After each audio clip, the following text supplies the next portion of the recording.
Hello, everybody. Welcome back to another episode of Talking Toku, Boston's only podcast about Godzilla, Gamera, Ultraman, and all their kaiju friends. I am your host, David Scrivani. I'm your other host, Brian Kershaw. And I'm sorry, Brian, I forgot to mention, it's also, I can't remember where you live now's only podcast about Godzilla, Gamera, Ultraman, and all our kaiju friends. I'm sorry. Soon to be Bellingham, Washington, but it's alright. Well, for all intents and purposes, it's still Boston. Still Boston's, yeah. I don't know what the kaiju landscape of Bellingham, Washington is, so I'm not ready to make that claim yet. Well, it's once Talking Toku gets its claws in it, the landscape will be changed forever, all because of us. Yeah. I just don't want to say it's the only podcast because in case we get big, then I don't want to be involved in drama.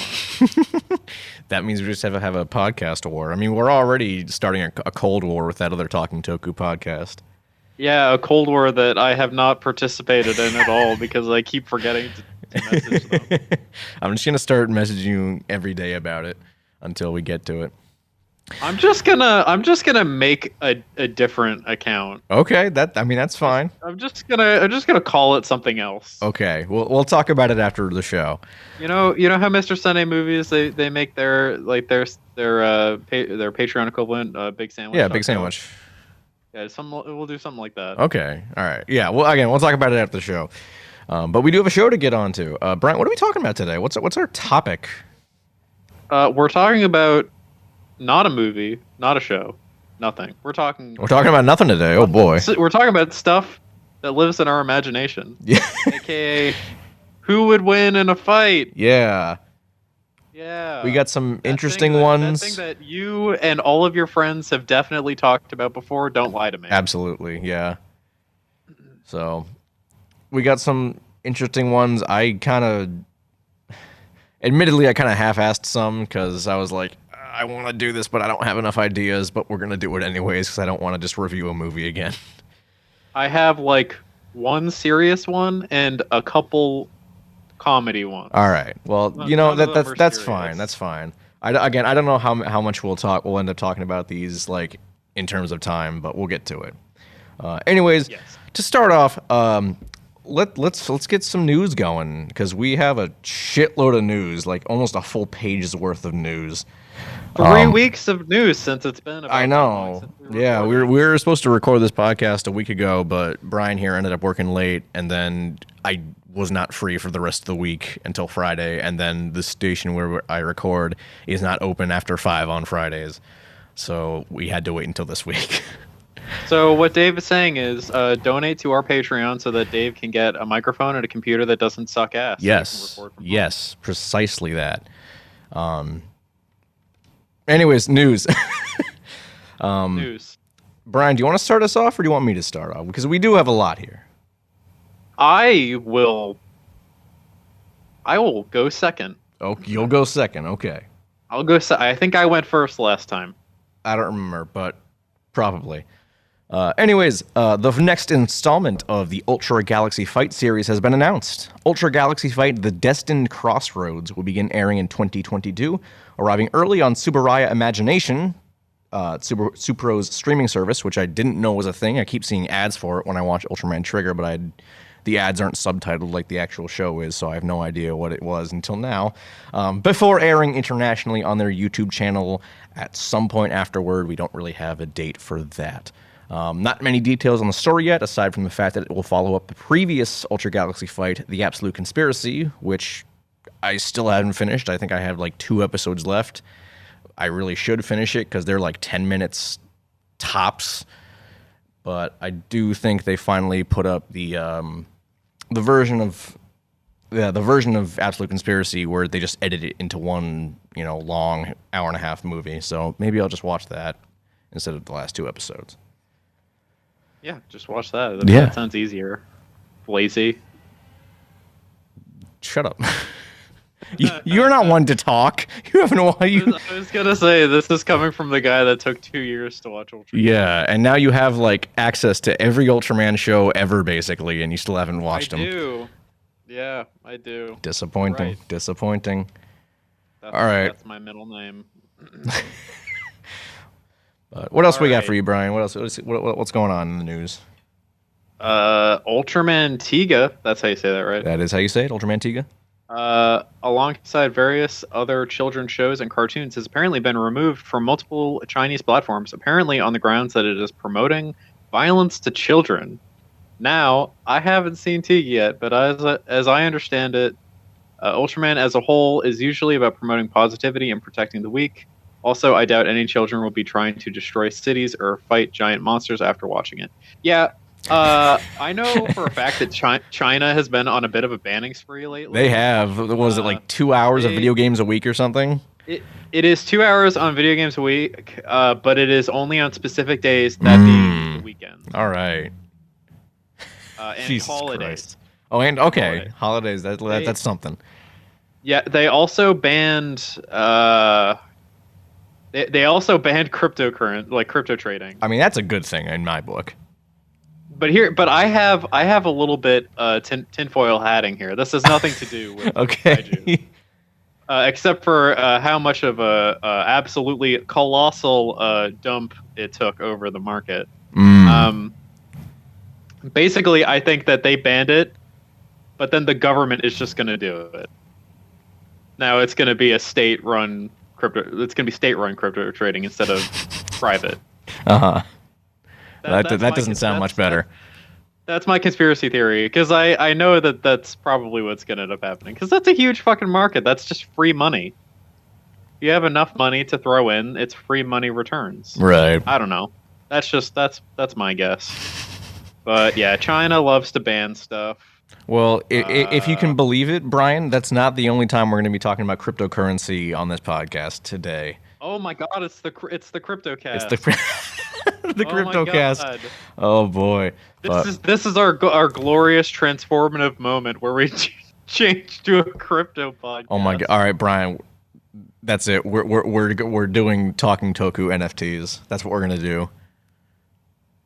Oh boy.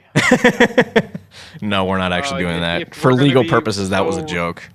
We're going to be so responsible for wasting electricity. Yes, we are. Yep. But don't worry, we'll get to that. I'm so excited. There was some drama a couple weeks ago. Anyways, after almost 4 years, it feels like way longer than that, we finally have an update on season 2 of Netflix's Ultraman series. A piece of key art. I watched it. Huh?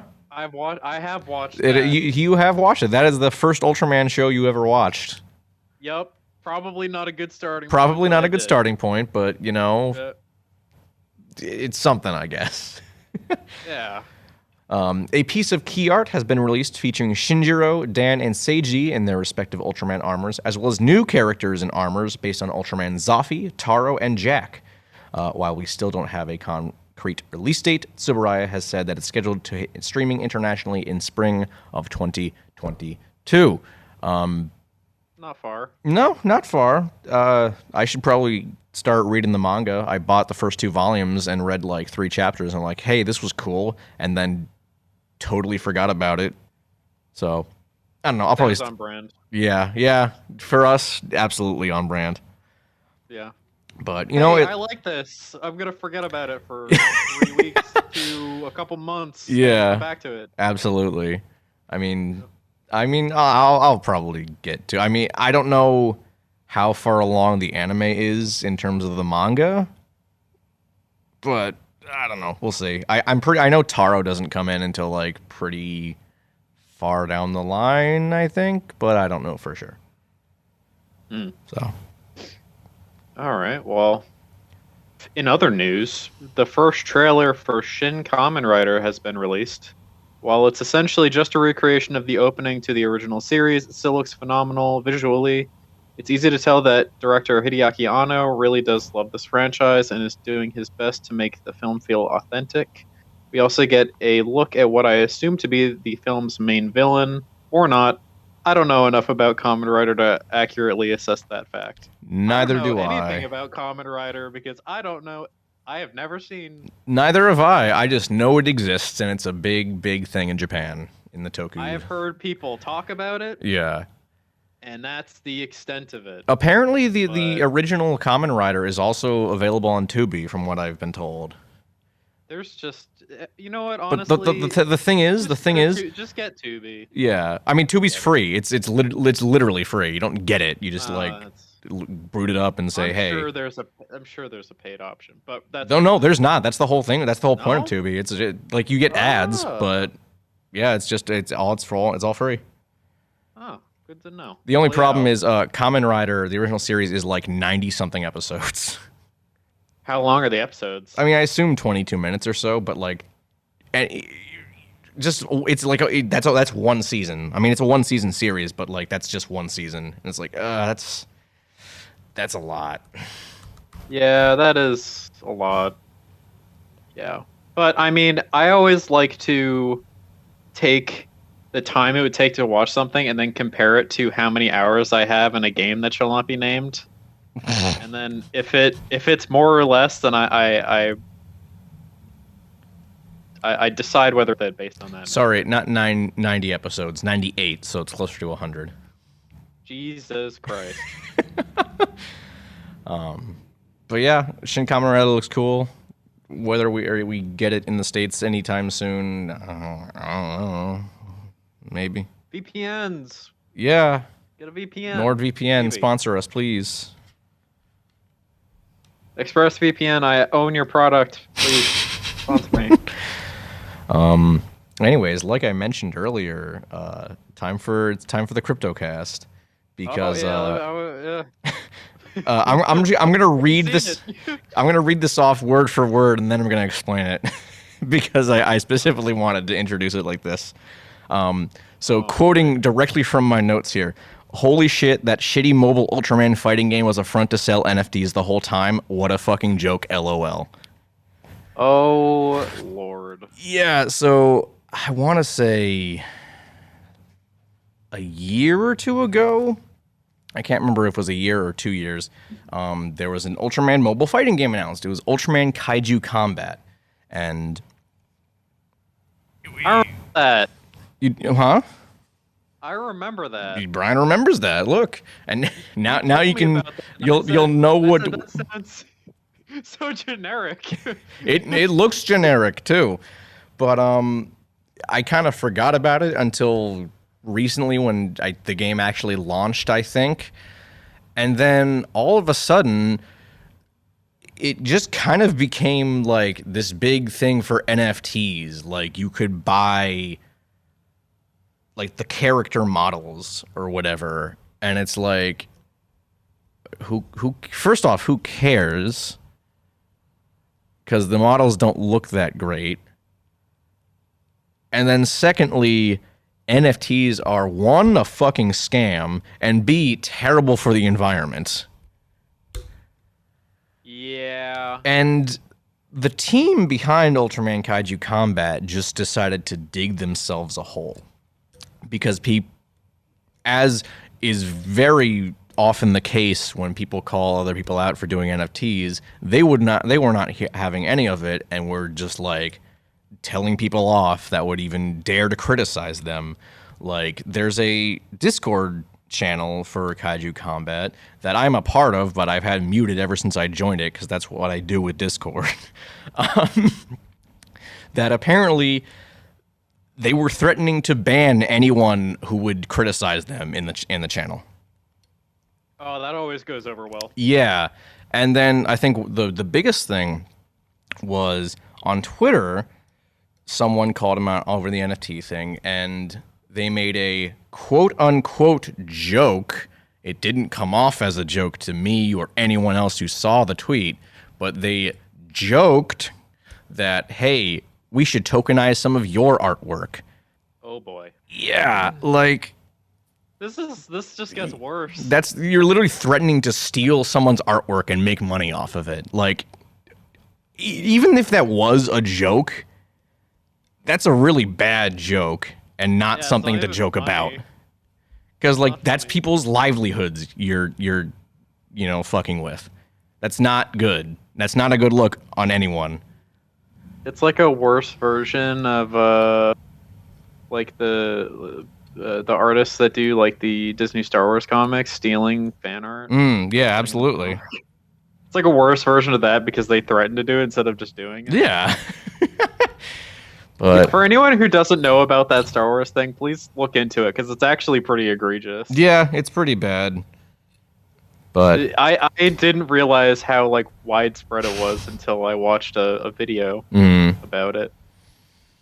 So, but we're not a Star Wars podcast. We're not Anyways. Steel Wars. We're talking Toku. yeah. But Star yeah, Wars sucks. fucking please don't support Ultraman Kaiju Combat. Don't support buying NFTs. And it sucks because I have a friend who's on the development team of Kaiju Combat, and he is like actively defending all this, and I'm like, please stop. Don't do that. Yikes. Yeah. Not happy about it. If you don't mind, Brian, I'm going to take this story as well. I was gonna ask you to. All right, cool. We're on the same page. Because there's a bunch of. I'll take the one after this. Okay. Yeah. So, legendary composer Koichi Sugiyama passed away on September 30th of septic shock.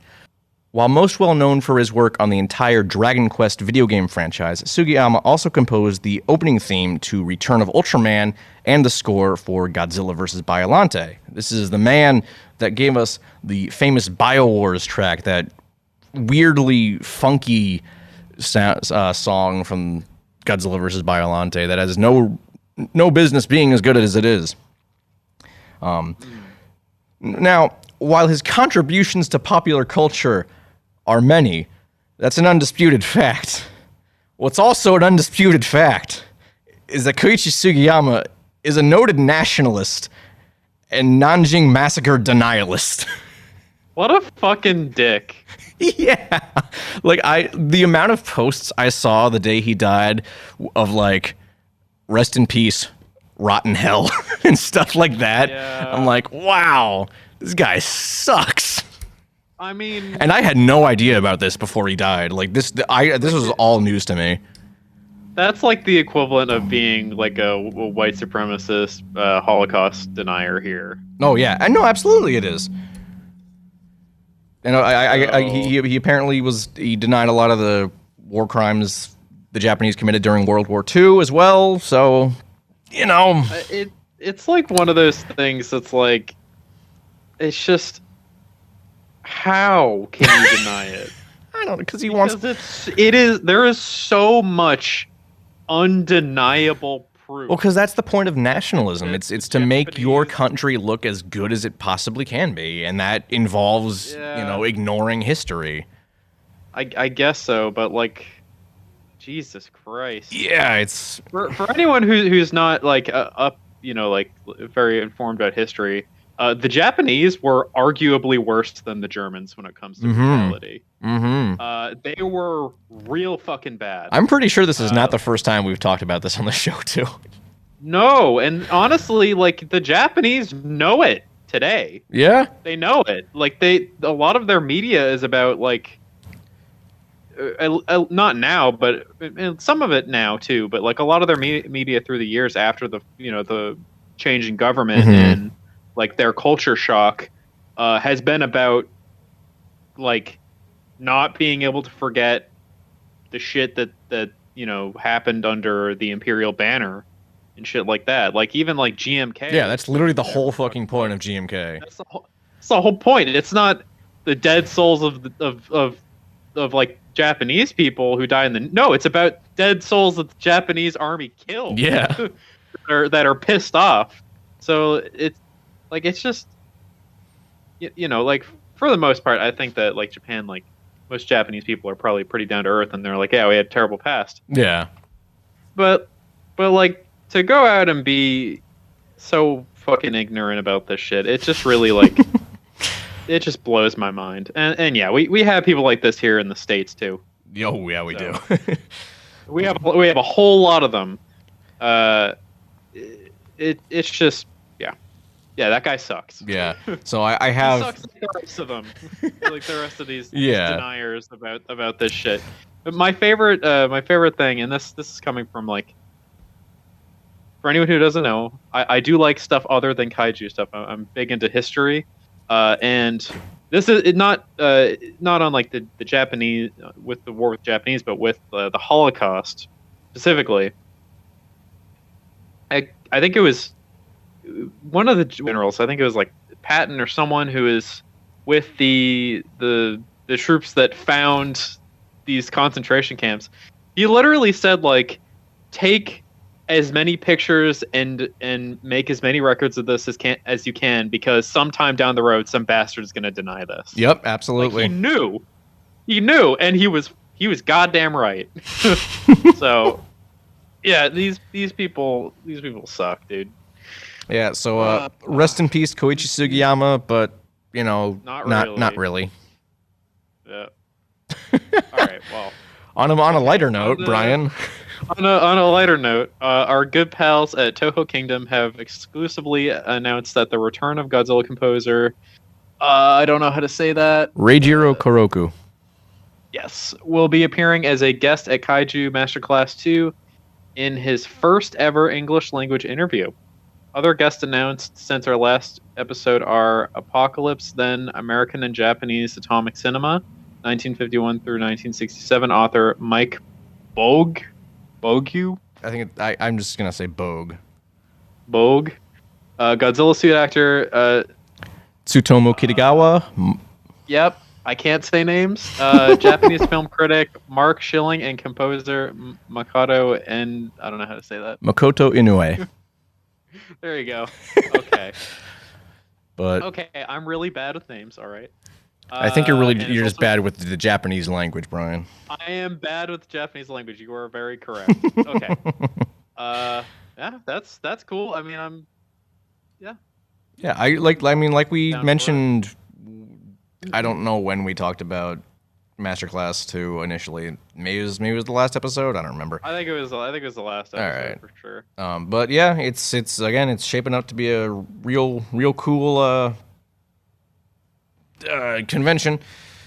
So, and listen, as someone who's met Tsutomu Kitagawa, Tom Kitagawa, as he told us to call him at G-Fest when I met him, he's like one of the most down-to-earth actors I've ever met. Like, he is one of the coolest guys. So, any reason to like interact with him or see or like hear him talk is that's not something to miss for sure. Mm-hmm.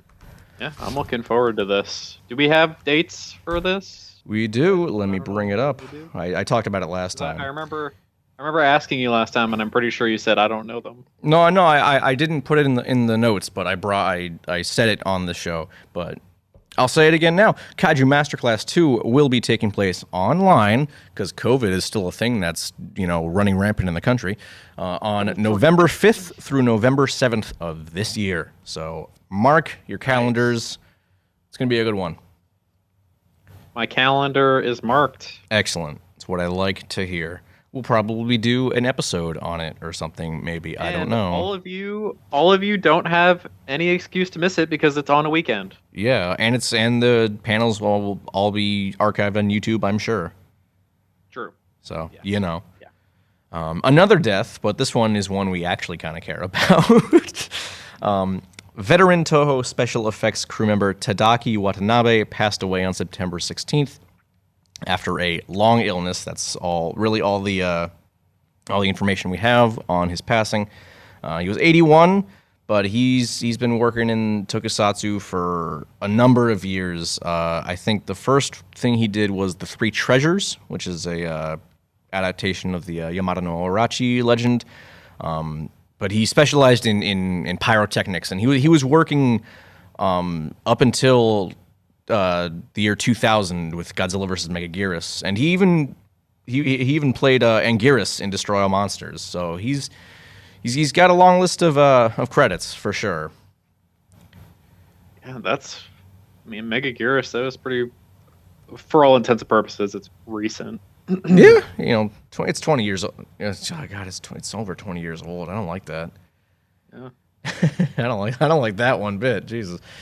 Yeah, are you? It's almost as long as you and I have been friends, Dave. Oh God, Yeah. we're Coming up old, on Brian. 14 years, 14, 13 years. I don't know. I don't keep track of this stuff, but I kind of do, sorta. I look at the year and I'm just like, oh, another one's gone. mhm. But yeah, All right. rest in peace, Tadaki Watanabe. You will be missed. Rest in peace. Pyro's important in kaiju movies. Yeah, that's kind of what a lot of people love. Exactly. Shit blowing up.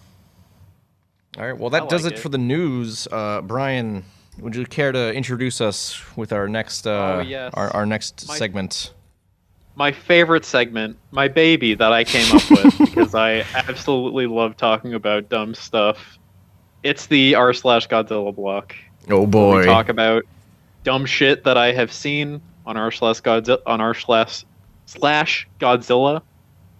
Today, I don't really have much because honestly, there isn't a whole lot going on. I feel like I saw something like a week ago that I'm like, oh, that'd be good, and then I totally forgot to put it in the document. Yeah, I did some perusing like last night because I didn't have anything up until last night. But today, I want to talk about this really funny fucking post that I saw.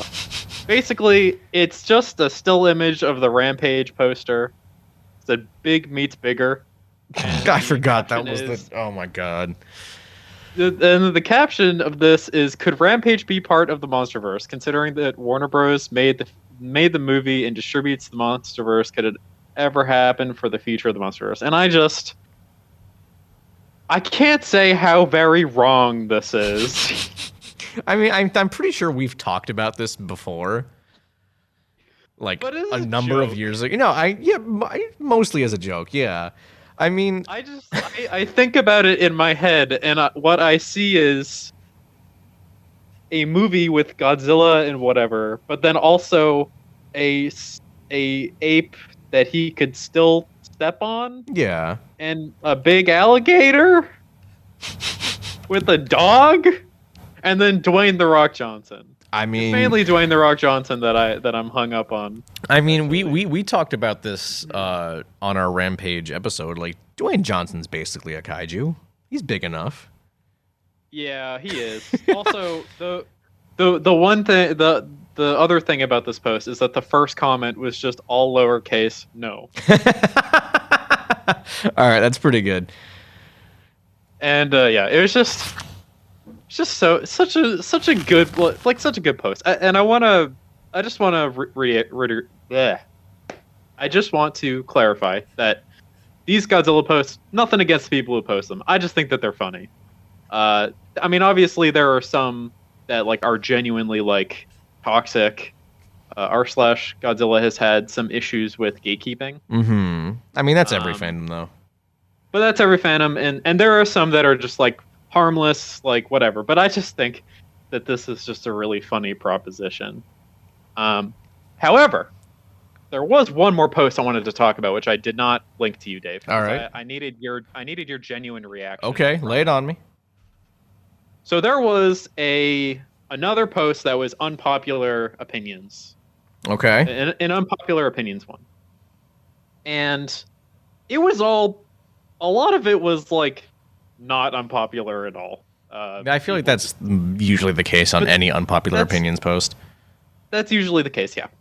But one of them really, really stood out to me because I knew how much you would fucking hate it. Okay, I'm listening. Honestly, it is so unreasonable that I think this person typed it for shock value. Okay. He said that Mothra vs. Godzilla is one of the worst movies in the series. I guarantee that's trolling. There's no way. But I don't have it in front of me, but it was a wall of text, Dave. Oh, God.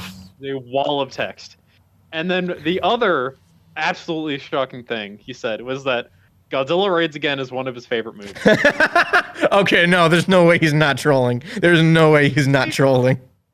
No, that's what I thought. But this dude had a genuine conversation with people in the comments. Oh my God, are you serious? So I am like I have no idea whether it was just a very elaborate troll that didn't get the reaction, so he just tried to play it off, or if he's serious. And I honestly can't tell which is worse. Oh man. All right, hold on. I'm gonna do a very, very quick search for this. I don't think I'm gonna find it, but okay, there's just a bunch of unpopular. I'm just seeing a bunch of unpopular opinion posts, not any specific thread. That's not helpful, so never mind, I guess. Let me see here. Oh, hold on, I may have found it. Oh, I found it. I found one with 55. Oh, yep, here we go. I think I found it. Oh wait. Oh, I was thinking of another one, but this dude actually, it's the comment by Medium Science. Yeah, I'm looking at it. Like a conversation, but it is. Oh no! Worst kaiju finale, he says, for Mothra versus Godzilla. Oh, okay, gotcha. All right, but he does have the absolutely based take that Ebera, Horror, The Deep, and Son of Godzilla are some of his favorites because those are both phenomenal movies, and I will stand by that. It's the Godzilla Raids Again one that I yeah. He's also pulling the base take that King Ghidorah is one of the worst. So you know what? I'll give him. Does it balance out? It balances out. I think I'll give it to him. Okay. There's also a whole bunch of King of the Monsters is one of the best Godzilla films. Of course it is. Of course it is. You know what? Oh, that's what it was. That's what the post I had was because I commented on it. It was basically just, you know, a circle jerk for Godzilla King of the Monsters. Like, oh, is Godzilla King of the Monsters an underrated masterpiece? And I'm like, no, it's not. It's a giant $1 million Hollywood movie. It is not underrated. Yeah, no. It's I won't get into it. I feel like an episode, you know, we've talked about how much we don't like Godzilla King of the Monsters. I feel like we should do an episode on it soon so people know why we don't like it. We'll see. I do want to do that at some point. What? Talk about what? Talk about King of the Monsters. Oh, yeah. Yeah, because again, like I said, we've talked about the fact that we don't like it, but I don't think we've actually gone into why we don't like it. No, I feel like people have heard are like snippets of why we don't like it. Yeah, but we haven't like gone in depth into it, you know. A more concise. Yeah, there is an absolutely great take that I also share saying Godzilla 2014 is underrated. It is. A lot of people, and also that Godzilla had enough screen time in 2014. Yeah, that's the top comment I'm seeing. Very good. Yeah, I like that one, but yeah, the Godzilla Raids Again one I knew was gonna throw you off. I don't know if I've said it. There's also Destroy All Monsters, Tokyo SOS, and Space Godzilla are terrible films. Space Godzilla is a terrible film. It is a terrible film, but Tokyo SOS. Tokyo SOS is for me is probably not the best of the millennium, but it's the one I enjoy the most, I think. Yeah. I mean, GMK is, you know, without a doubt the best objectively, but Tokyo SOS is the one I enjoy the most. Also, the last sentence of this comment I'm looking at says, Final Wars Minya looks far worse than the original. They both look nightmarish, but I don't agree. All right. Well, I think that does it for that segment, Brian. Yeah. Should we better find something spicy and terrible for next time? Oh, I will. Don't worry. Actually, as a teaser for the next episode, you better find one that is haunted. Ooh, yeah. Real subtle, Brian. real subtle. Not like we're in the month of October. I know. Ooh. All right. So let's get on to our main topic, shall we? Yeah. So the way I think we should do this is I have my laptop here. I assume you are on a computer. I am. All right. So what I think we should do is we should each, bring up the fan wiki page for one of these guys each, like for this first one. So the first one we're going to be talking about is Godzilla versus the Icon of Sin from Doom Eternal. I'll look up the Icon of Sin. I'll look up the icon. I know more about the icon than you do. Oh my god, but that's why I should look it up. I mean, I already have. I kind of have an idea of my argument for this, but the thing is, we need to determine like which versions of monsters we're gonna use. You know. All right, for Godzilla, what's the most popular? I would say MonsterVerse is the most popular at the moment. No, I don't want to use him. Well, we don't have to use him for everything, just for like this specific one. Like God. I don't know. Can I use Godzilla Final Wars? I mean, I feel like that'd be a really easy fight because Final Wars Godzilla's overpowered as hell. Yeah, he is. Yeah, for sure. So I kind of thought about this. I took it into account. I think based on size alone, I think MonsterVerse Godzilla is a good match for the icon. Okay. All right. So bring up the wiki page for the MonsterVerse Godzilla. I got the icon up here right now. All right. Well, who's gonna read their wiki? I'm not gonna read it, but I'm just gonna like kind of like glance over at it and present arguments. Okay. I'm not specifically arguing for the icon to win. I just think we're just gathering facts and saying what we think would happen. Oh, all right. That's how I kind of envisioned this. Okay, I see. All right. Well, I don't really know. Okay.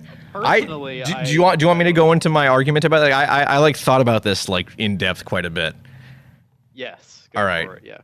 I think this would be like really, really close. So the thing is, I might go a little deep into Doom lore, so bear with me here, everyone. So the lore establishes that the Icon of Sin warps reality in whatever dimension it's in to the point where reality legitimately starts to collapse in upon itself. So my thinking is that if the Icon of Sin were to hold Godzilla off long enough, the icon would probably take it just based on that alone. Yeah. I mean, I don't know. I mean, you want me to make an argument for Godzilla? Not necessarily. This is all like okay. Be as subjective as possible. I honestly don't think Godzilla would win. Okay. I mean, this one specifically, I don't. I think that this Godzilla's too slow. He was pretty fast in both King of the Monsters and Godzilla vs. Kong, though. But he very rarely runs for one. That's true. He runs once. And the Icon of Sin is very like humanoid in nature. He is, and he's very lanky. And in the second phase of the fight, he runs into the arena, like he full out sprints into the arena. He's a fast boy. And there's also just the fact that the Icon of Sin is an actual demon from hell. That too. Who can just do seemingly whatever it wants. See, and then there's the whole, like, the longer it's on Earth, the stronger it gets. Like, I just don't think Godzilla can possibly beat him in time. You could make the argument that, like, yes, the Doomslayer killed the Icon basically single-handedly, but you could there's also the thing where, sorry, Brian, I'm going to spoil the Ancient Gods for you, but they make it very apparent that the Doomslayer is the closest thing to a god. So he's not, a normal man. So he's. I kind of surmised that. Yeah, it's heavily implied in the base game, but they like go way into it in Ancient Gods. I mean, the thing with Doom Guy is that you can kind of just like you want for why he beats everything. It doesn't matter. Yeah. But I just think that with with Godzilla, MonsterVerse Godzilla, he is just an animal. Mm-hmm. He's a supersized lizard, like literally supersized lizard. And I just don't think he has enough like stamina. I think he can probably take less damage than he probably shows in the movie, in the movies that he's in.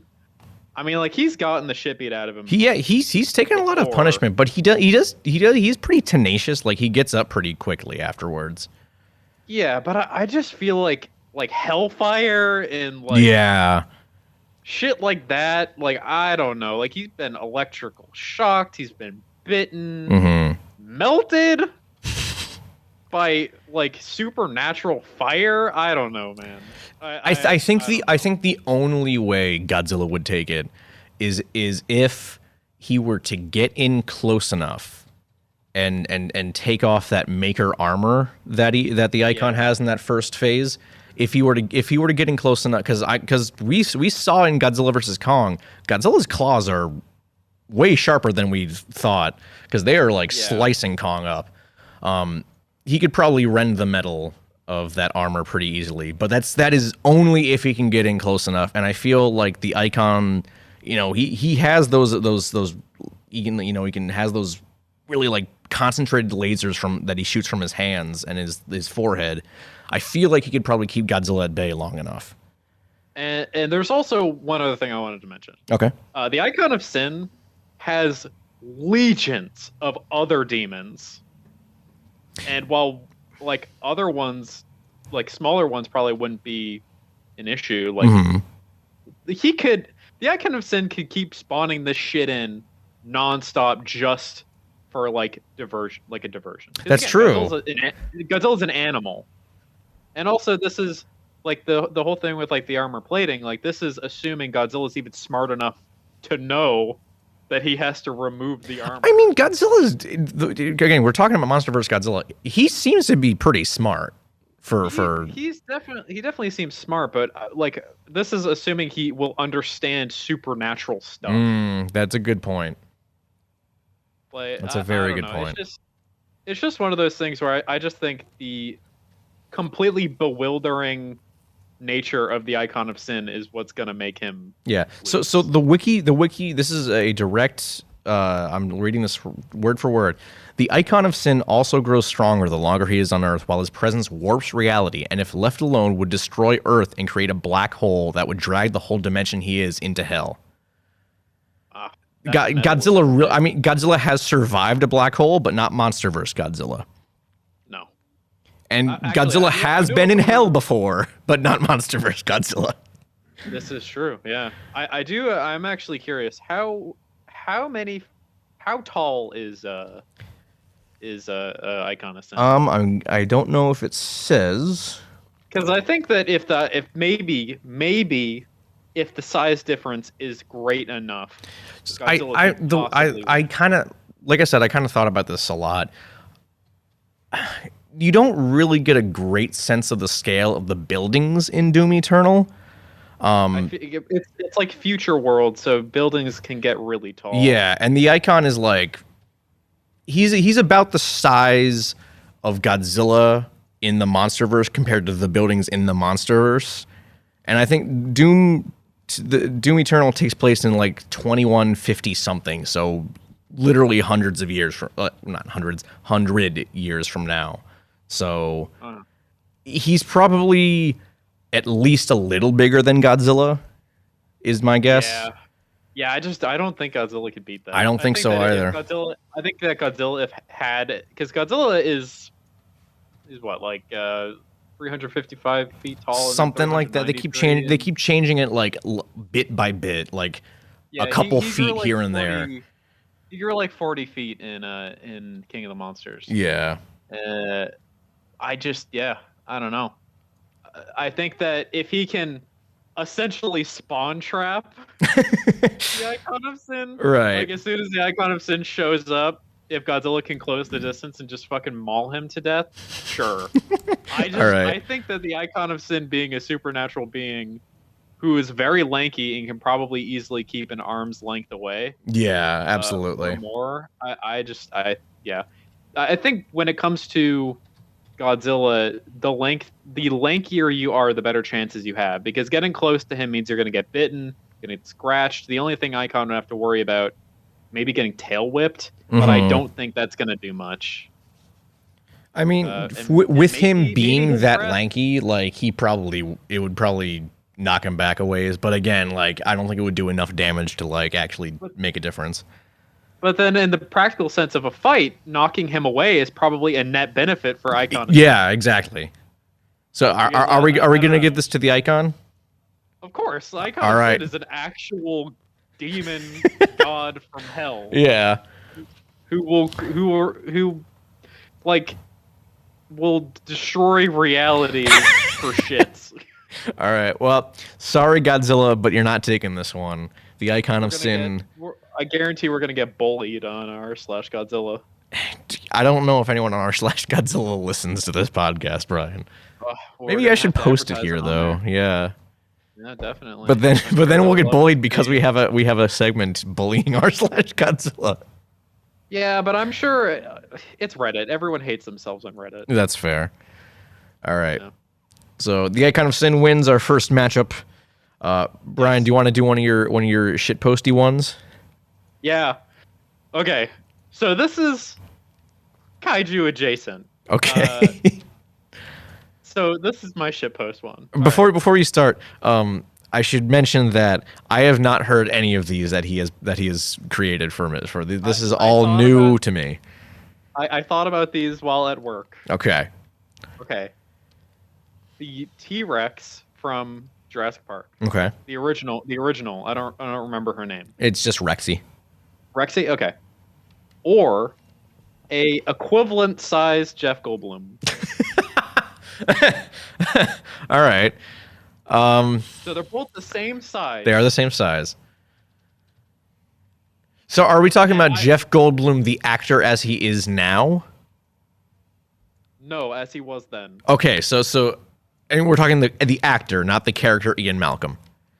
Yes. Okay. I'm gonna bring up Jeff Goldblum's IMDb, see what else he was in around the time of Jurassic Park. I'm gonna see if that if that gives me any other.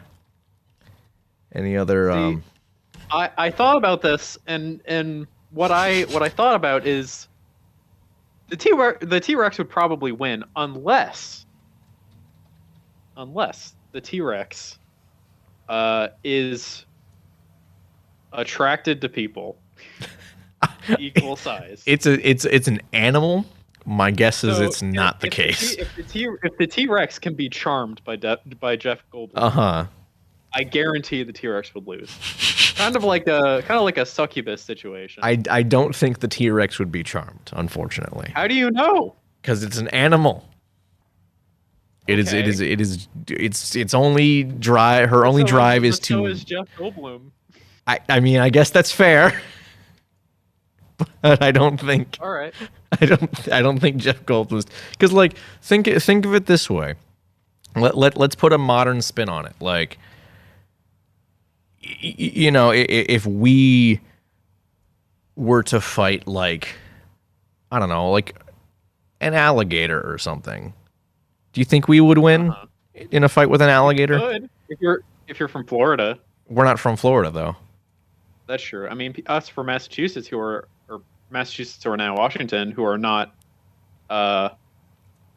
familiar with them, probably not. But if you spend enough time around them, I guess. But still, like they.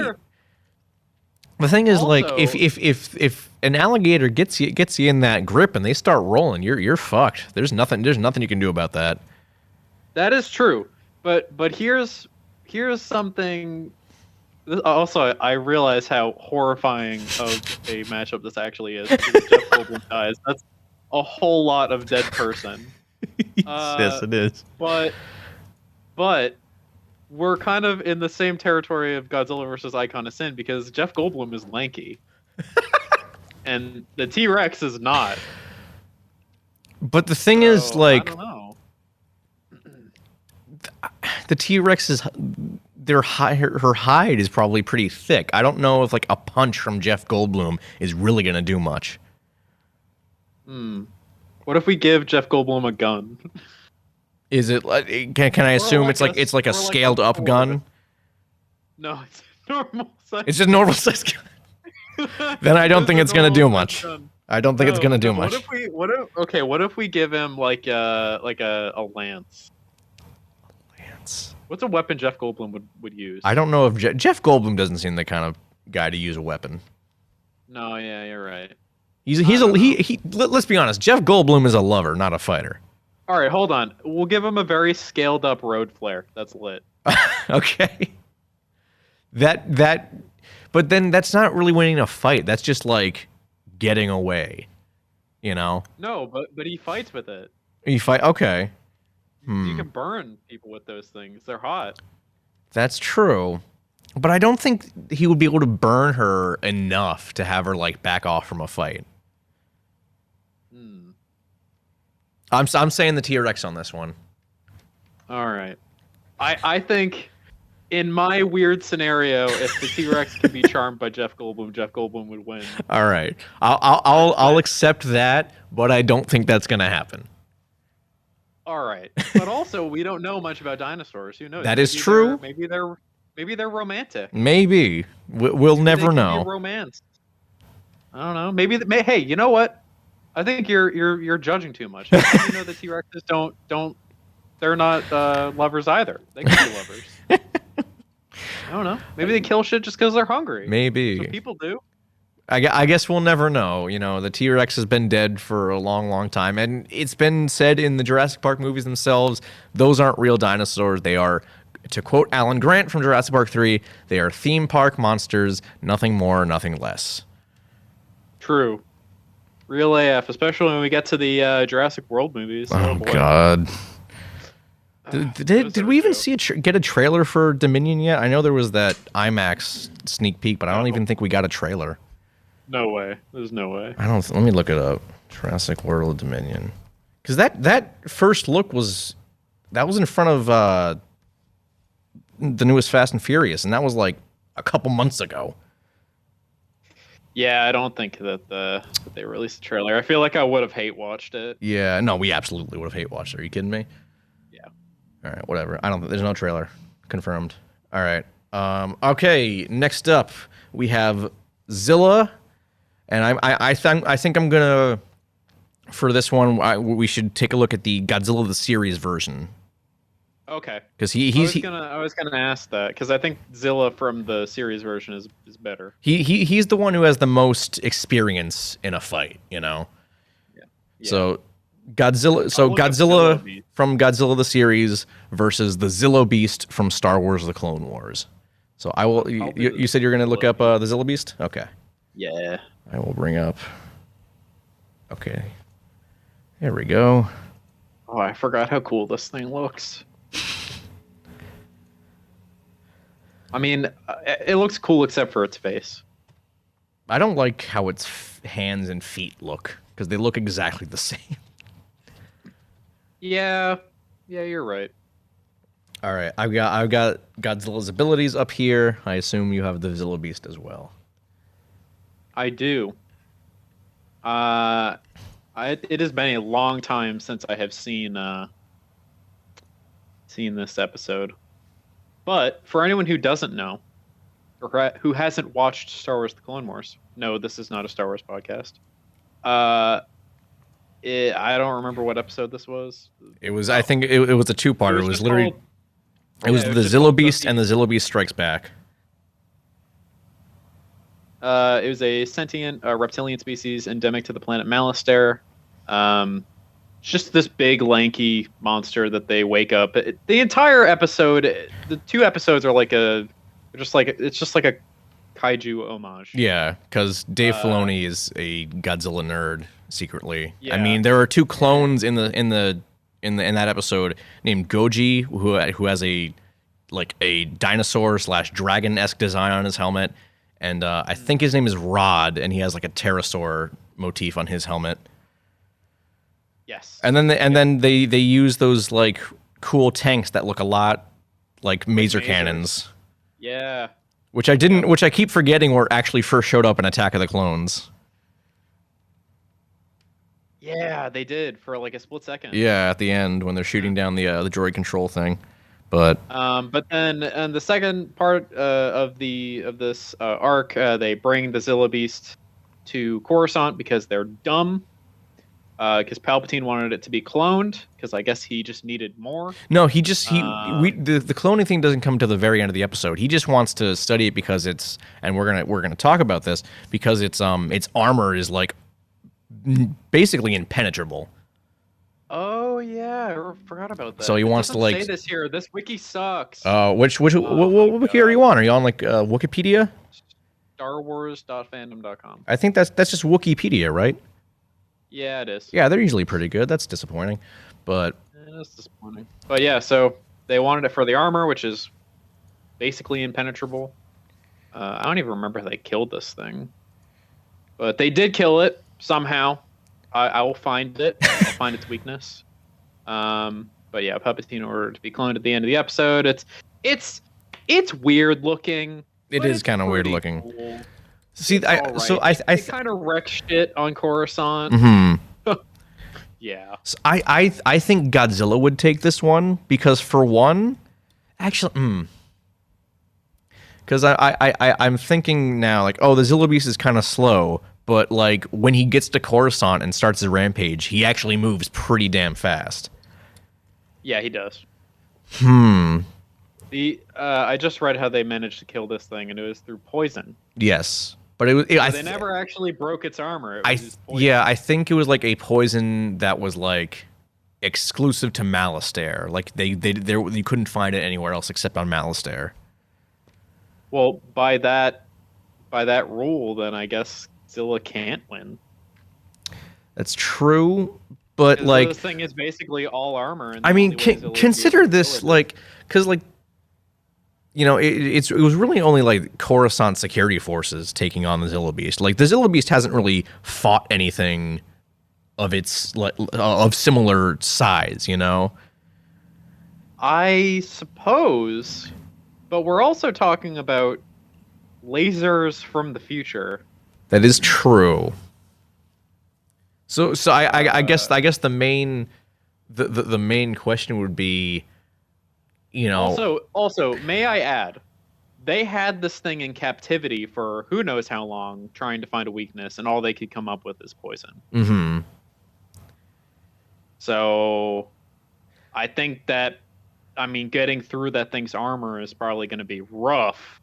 So, if Zilla can manage to either get inside of this thing's body and kill it that way, or poison it, maybe.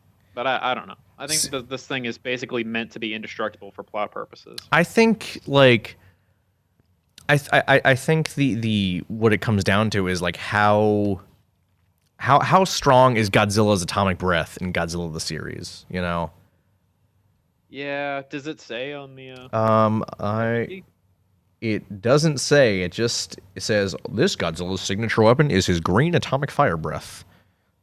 Well, green is a mean color, so. And the poison is green in the Clone Wars, so you know. Not that means a goddamn thing. It doesn't. I don't know. This is a rough one. I think maybe Zilla could. If we're talking about win conditions here, this is stretching it, but I guarantee Zilla could probably find a way to trap this thing somewhere. Yeah, because like I don't remember if you've like watched the entire series. I know we started it one time at your house, then gave up like after 5 episodes or something. But the thing, like one of the big things in Godzilla's series is that he's like super smart and resourceful. Like he knows how to like find a monster's weakness and take it out like pretty easily. I remember that. I just don't. I think that when it comes down to a fight, like if they're fighting to the death, I don't think Zilla could beat it just out of this thing's pure impenetrability. Like it's so tough I just don't think it's possible. Yeah, because like, And also, this thing is very, very lanky too, which is I mean, so is Godzilla though. yeah, that is true. Yeah, but this thing is like ultra lanky. Yeah, I don't know, because like I guess it comes down to like, let's assume that the weapons they use on Coruscant are probably weaker than like a lightsaber. Which is that's how we find out that the Zilla Beast is impenetrable, because Anakin tries to stab it with his lightsaber and it bounces off its armor like completely. So yeah. We gotta determine like whether or not like how powerful his atomic breath is in this series, and I don't know. It doesn't. I'm not really seeing anything on Wikizilla about exactly how powerful it is. I don't think Godzilla's atomic breath has the cutting ability of a lightsaber. Mm-hmm. Because you see monsters take hits from his breath. It does through them. It just hurts them and knocks them back. That's true. And whatever, and they explode and whatever. But it doesn't like cut them into pieces like a lightsaber does. So I think that in terms of like energy and like cutting power, I think a lightsaber is probably stronger. Maybe less volatile. Hitting something with a lightsaber isn't going to cause it to explode. Right. But like these are two different energies we're talking about. I just think it's kind of one of those like unknowable things at this point. Yeah. Like, to the people in Coruscant, they didn't have shit that could deal with it, but the people in Malastare, they did. But I mean, who knows? Maybe there's something on Earth that could harm it. I don't know. I was gonna say maybe try throwing it in lava, but I don't think this thing is. I know that like a lightsaber is probably hotter than lava. Mm-hmm. I don't know. I think this one might be a draw, honestly, because I don't think the Zilla Beast really has any like offensive capabilities. I think it's just run away. Yeah, it seems to be mostly built for defense than offense. Like I think in like a tooth and claw fight, there's no contest. Godzilla would take it. Yeah, I'm not a. I'm comfortable leaving this at a draw because I don't see how either of them could win really. Yeah, I mean the Zilla Beast does have a very spiky tail, but I think that Zilla, unlike Godzilla, is very nimble. Yeah, absolutely. And can probably do a lot of dodging. So yeah, I think Zilla would at the very least probably find a way to trap this. Most likely, but yeah, it's tough. This is actually a lot more tough than I thought it'd be. Yeah, I'm kind of surprised. I looked at this doofy thing. I'm just like, Zilla could kill this thing. But now that I'm actually now we're talking about it, we're like, I don't know. Like, yeah. Well, we want to move on to one of my last like. I have a serious one that I want. Yeah, go for it. So all right. So before we move on, we'll call it Zilla Beast versus Godzilla from Godzilla series is a tie. Yes, is a tie. Okay, so mine. This is kind of a mirror match, actually. Okay. It's as close to a mirror match as I think it's gonna get. Of course, because I don't have any other ones after this. But I was kind of thinking about it earlier, and it was kind of like I didn't really know what I was gonna pick, but I wanted to run it by you. Okay.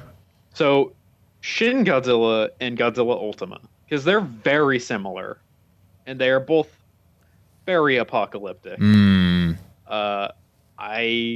Thoughts? Because like you have Shin Godzilla, who is just this regenerative, indestructible, like nightmare being. And right. then you have Godzilla Ultima, who is, for all intents and purposes, a mistake of the universe. Just personified into a giant monster. Yeah. Who is only defeated by something going back in time and whatever, and who even knows if he's dead? He might not. Yeah, I doubt he is, literally. If anything, he was just banished for now. If we're getting a second season of the show, which is Who knows at this point? We don't know. Probably gonna come back. So yeah, I just curious. I don't know.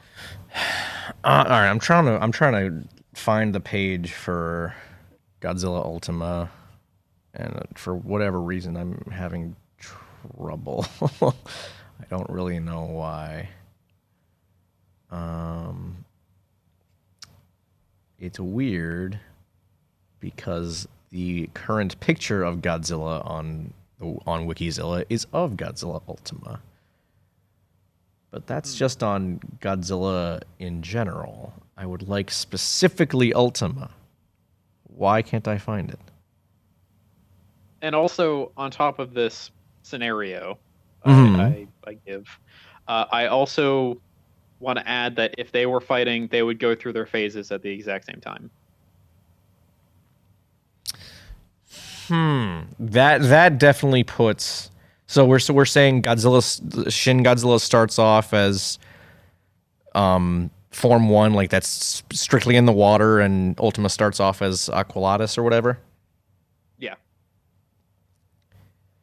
Then it would have to be Singular Point Godzilla. Okay. Like let's be honest. Like do we really think like the first two forms of Shin Godzilla have any chance in a fight? That's a good point. I think we should leave it as their final forms. That the fourth form of Shin and Godzilla Ultima. I think Shin Godzilla does have a lot of ramp up time before he gets to truly ridiculous. Yeah, exactly. Okay, there we go. I found it. Okay. Okie doke.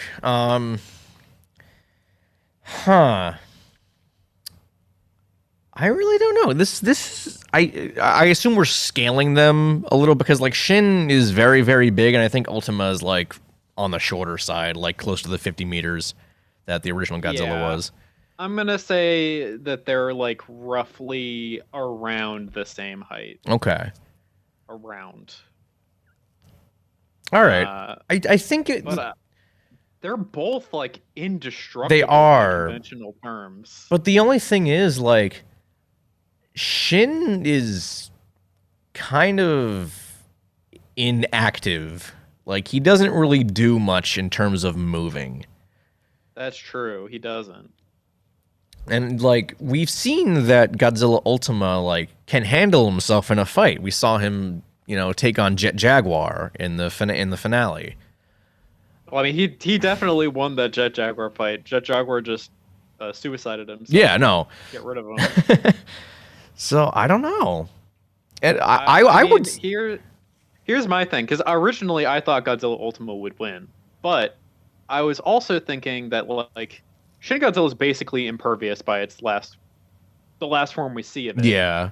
And while it is inactive, that's not winning.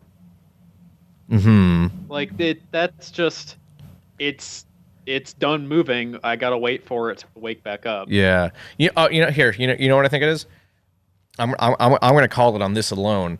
I think Ultima would win because, and granted, I'm kind of taking in a bit of a fan theory on this.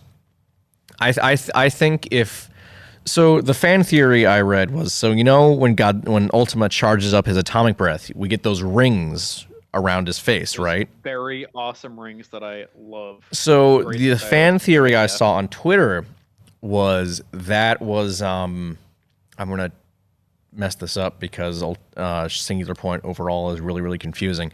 That was kind of like a callback to Archetype, how it like refracts light like infinitely through time, and it just keeps getting more powerful and more powerful. Oh damn! So I think if Ultima would just charge it enough, it would probably just decimate Shin immediately. Because that does make sense. Because like in a fan theory, it is. But like I feel like a lot of stuff in Singular Point has to be based on fan theories because it's so goddamn confusing already. That's true. But I mean, I'm not arguing for or against that. Yeah. I think that's. I mean, when it comes down to the show and what has been given to us by information, I think that's probably more likely than not. Mm-hmm. But I mean, like, I feel don't like know. as is that we see it in the show, like each of their atomic breaths are pretty comparable in terms of power, because the scene when Ultima uses his atomic breath is very, very similar to the one in Shin Godzilla.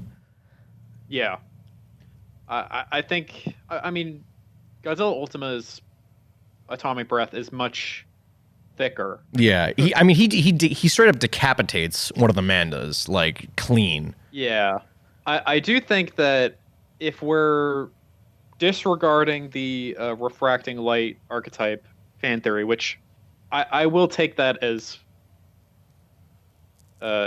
possible, a possibility when we come to a final conclusion. Right. I think that if we're looking at it without that fact, Shin Godzilla probably has because the beam is smaller, it is a much more concentrated attack. Like, it probably does more damage to a specific point. Yeah. A singular point. Shut the fuck up. But Godzilla Ultima's beam probably has much more like wide area of effect.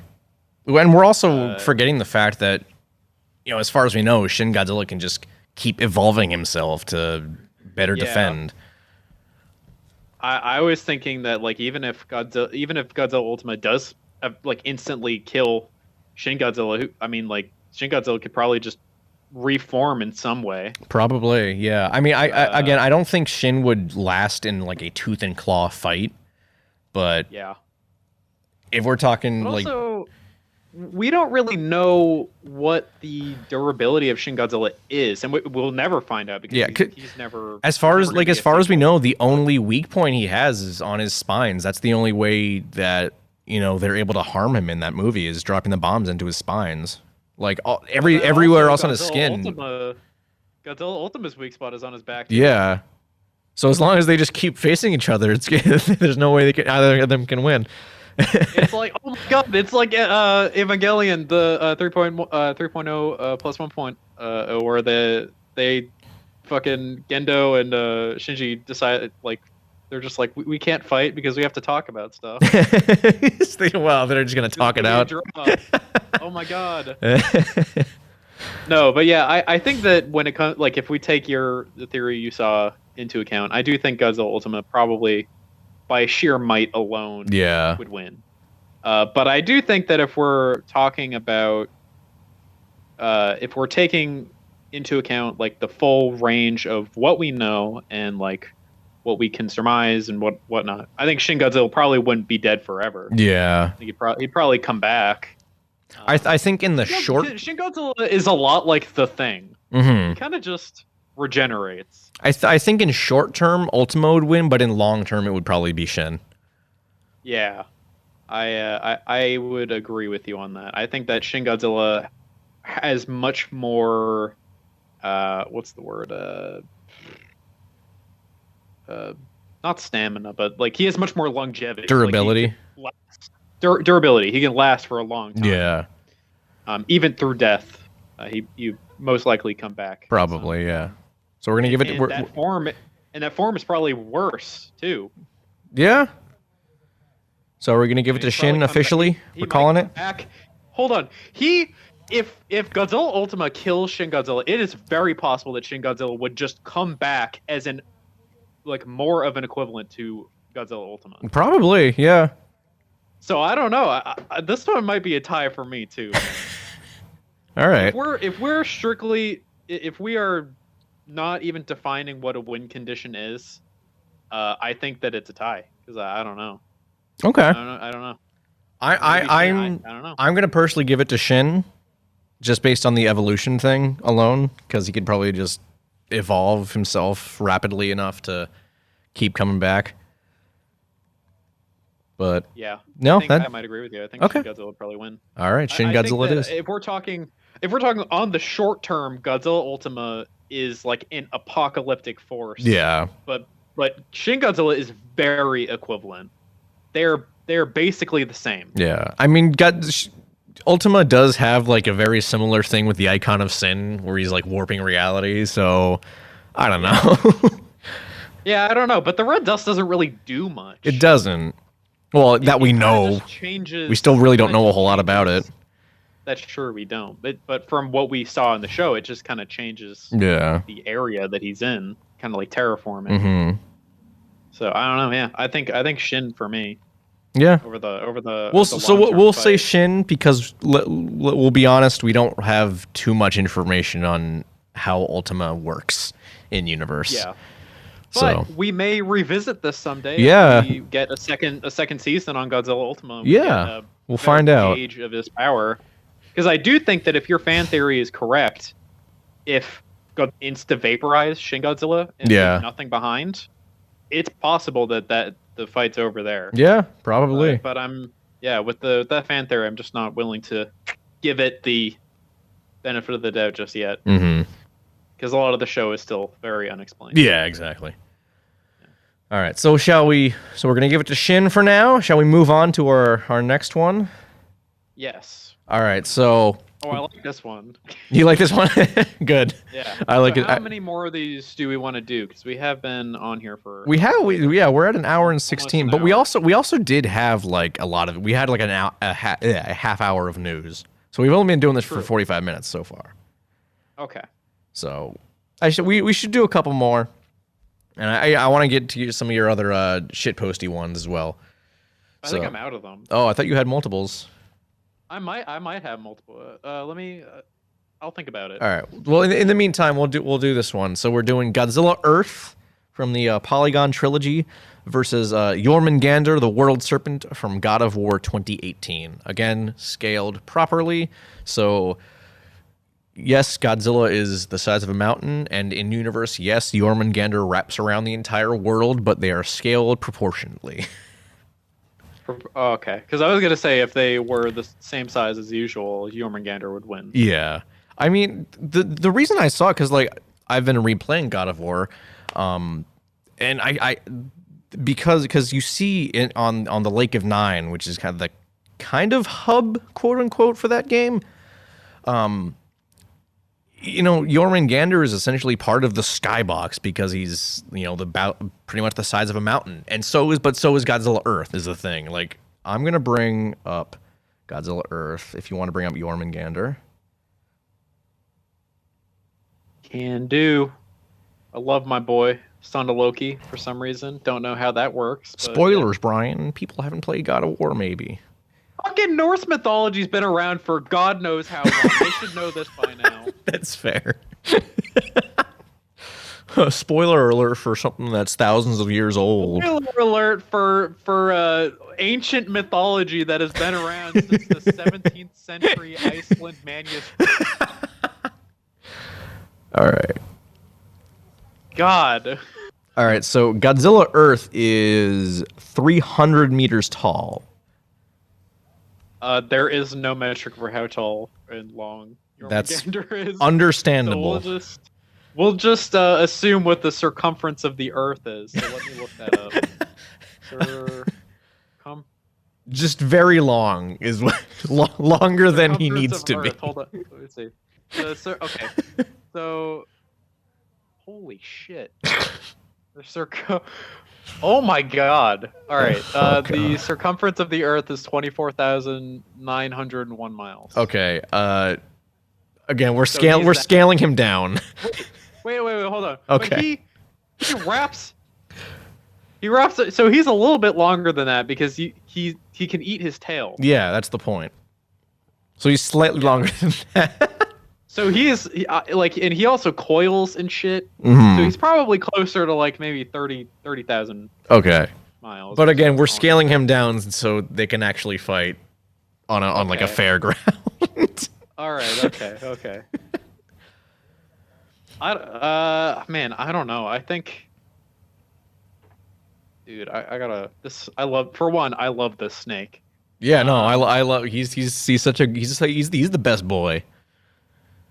See, here's the thing though. Jormungandr doesn't really do anything. Yeah, he just kind of vibes. Until Ragnarok, he doesn't really do anything. Mm-hmm. But then again, like in the final battle in God of War, you see him. You know, Atreus calls him, and you know he helps him. defend against the reanimated Thalmor's corpse. And he moves surprisingly fast for a serpent that big as well. Yeah. See, but then scale down, that gets rid of his like pure mass advantage. Mm-hmm. That being said, though, I think that Jormungandr, because he is a snake, he can regenerate large portions of his body. Mm-hmm. I think that just by the nature of Jormungandr being a snake, and snakes are pretty damn durable, I think he might win. I think he'd probably win too, because I think Godzilla Earth is too slow. I mean, Godzilla Earth definitely can pack a punch, but Godzilla Earth is like chunky big. He is, but like he is, for one, very, very durable and very, very powerful. Like, I'm looking at his abilities right now, and there's some stuff in here. Like, I didn't know this is what this was called, but it's the Super Oscillatory Wave, which is the thing he does. Is that thing? The bass boosted. Yeah, the bass boosted roar that you think he's going to use the atomic breath, and then he just levels the entire land in front of him. But would that kill Jormungandr though? I don't know. I don't think so. I think it would just piss them off. I don't know. It's tough. But the thing is, like, what are? Hold on. I'm learning stuff about the anime trilogy that I didn't even know. Godzilla's body tissue is integrated with metallic muscle fibers that support his massive weight in the absence of a skeleton and contribute to his impressive physical durability. The multi-layer foam structure... Yeah, he does not have a skeleton, apparently. What? What? This is news to me. He's just hollow in there? I guess. This shit just hang around? I don't know. The multi-layer foam structure of Godzilla's epidermis grants him superior heat resistance, protecting him from nuclear attack, even in the absence of his asymmetrically permeable shield. Well, I like to believe that Godzilla Earth, he doesn't have a skeleton, so all of his organs are just hanging around. They're just there. They're just there. Maybe that's why he doesn't move a lot, because it's painful. Mm-hmm. Damn. Here's the thing, like, I feel like even, with what we know about Ultima, I think Earth's atomic breath is the most powerful that we've seen. Yeah, I would agree. Because it says right here, the beam is incredibly destructive, allowing Godzilla to kill multiple monsters or completely wipe out cities like Los Angeles in a single blast. Yeah, I think you're definitely right, but I mean, if you take into account just the sheer size of Godzilla Earth, it does make sense. Yeah. Like if you sized up Godzilla Ultima to that size, I could see his breath doing that too. Mm. Well, the thing is, like, he wasn't that. Remember, it took him 20,000 years to get that big. Like, before, when cities were still a thing, he was like the normal. What is it? Hold on, it might say, it probably says somewhere. Yeah, he was just normally 50 meters back then, and his breath was still that powerful. Damn. Okay, yeah, then, I guess you're right, yeah. So, I mean, if Jormungandr gets hit by that, then yeah, he'll probably die. Probably. But we are talking about something that's very fast. Yes. If we take into account that now Jormungandr is probably going to be even faster than we saw him in God of War. Mm-hmm. And he is a snake, so he could probably he might be able to coil around Earth and just kind of constrict him. Yeah. And Godzilla Earth, by not having bones, depending on how tight Jormungandr can squeeze, I think Godzilla Earth might fucking die from that alone. Yeah. I don't know. This one's kind of tough, too. I'm going to put my money on Jormungandr. I think that the speed increase is just too great. I just think that Jormungandr, being a snake, he's just a slippery bastard. Yeah. And also, I think people like to forget that Jormungandr is a god. That is true. Or a son of a god. That is true. Do we think Godzilla's healing factor will play any role in this? Because we see in the Planet Eater that he can straight up regrow limbs. That's true. But we don't know what would happen with internal damage. That is true. Because Godzilla he's not a lizard in Godzilla. Godzilla Earth is not a lizard. He's plants. I don't even know if we know confirmed for what the hell Godzilla is in that trilogy. But assuming Godzilla has internal organs, I don't know if he can fix those. Because if you destroy a brain or a heart or something, you're not coming back from that. Yeah. Your healing factor won't be able to heal that. I